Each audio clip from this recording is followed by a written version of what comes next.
Yung edad po ng mga kabataang naaresto sa panggugulo sa Maynila, hindi dahilan para maabsuelto sa kaso ayon yan sa Malacanang. Radyoman Chanel Salazar sa balita. Iginiit ng Malacanang na hindi garantiya ang pagiging menor de edad para makaligtas sa pananagutan sa batas ang mga kabataang nanggulo sa Maynila kasabay ng kilos protesta nitong linggo. Ayon kay Palace Press Officer Claire Castro, dadaan sa investigasyon ang mga kabataang naaresto at kung mapatunayang kumilos sila ng may discernment, maaari silang kasuhan at mapatawan ng parusa ng korte. Suspendido lamang anya ang pagpapatupad ng sentensya hanggang sa umabot sila sa edad na 21. Hindi po naman sila agad-agad malilinis kung sila man ay minor de edad dahil meron pong kailangang intervention program na maisagawa.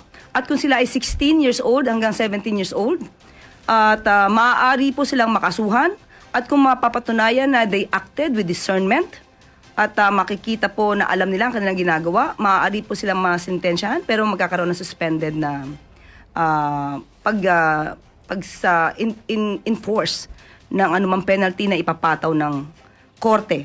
At maaari lamang itong isagawa kapag umabot na po sila sa edad na 21 years old. Dagdag pa ni Castro, may intervention program mula sa DSWD at social workers, ngunit iginit niyang hindi sapat na dahilan ang pagiging menor de edad upang agad na maabsueldo sa kaso. Hindi rin anya sapat ang dahilan ng ilang magulang na sila'y nadamay lang sa gulo dahil tungkulin ng mga ito na alamin kung nasaan at ano ang ginagawa ng kanilang mga anak sa oras ng kaguluhan. Ano po bang papanagutin ng pamahalaan itong mga magulang if ever mapatunayan po na sangkot yung kanilang mga anak na minors doon sa nangyaring gulo?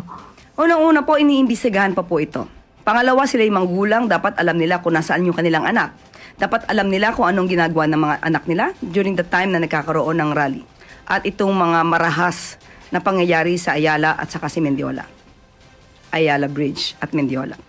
At kung mapapatunayan na may pananagutan ang mga minor de edad na ito, definitely dapat kasama po ang DSWD at mga social worker para malaman po ang maaaring nangyari at ang maaaring kinakasangkutan ng mga kabataang ito. Si Palace Press Officer Claire Castro, kasama mo sa DZXL RMN Manila, Radyoman Chanel Salazar, Tatak RMN.